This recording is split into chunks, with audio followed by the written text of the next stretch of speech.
So Isaac Bampuado doesn't trust you, and he's the head of TUC. That's serious. What's going on? Yeah, I think you have to ask Isaac.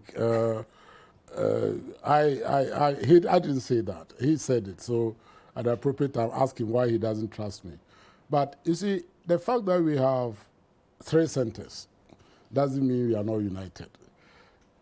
In Togo, do you know the number of centers in Togo? Tell me. And now I think there are about 7. If you go to Congo, do you know the number of trade union centers? Over 400. Serious? I'm telling you. Now, just compare it with churches. They are all saying they want to go to God. How many churches do we have in the world? 30,000 of them. Church brands. Yes.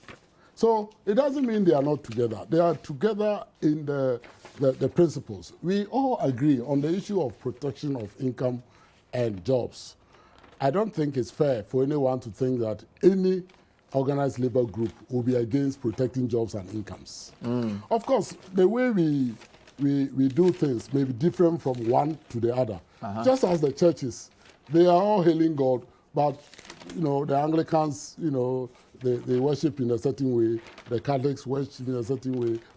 But that doesn't mean that when it comes to the main of God, in this same vein, we organized labor groups are together. And I can tell you that, yes, I read and heard what Isaac said about they not joining May Day and so on. But you'll be surprised that at the reception, Isaac came there. Isaac Bampuado was there. He came to the reception? He came to the reception. On May Day? And let me tell you, TUC was among the first to pay their contribution towards the celebration of May Day. Are you serious? Therefore, I don't understand. So the point that he was making is not against organized labor calling for protection of incomes and jobs. No.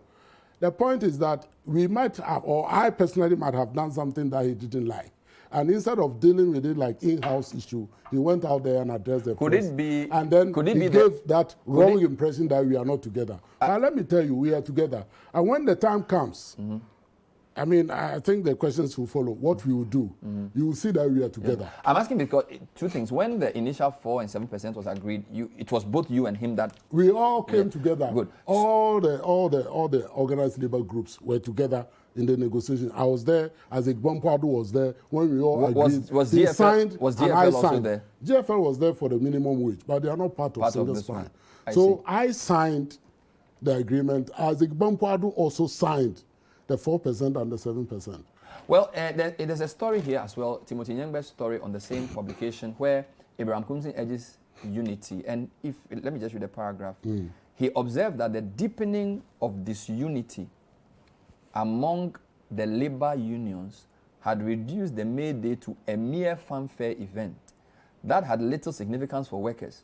Quote, every year we gather to celebrate May Day. There are lots of flowery speeches, but these speeches fall on the rocks and there's no result.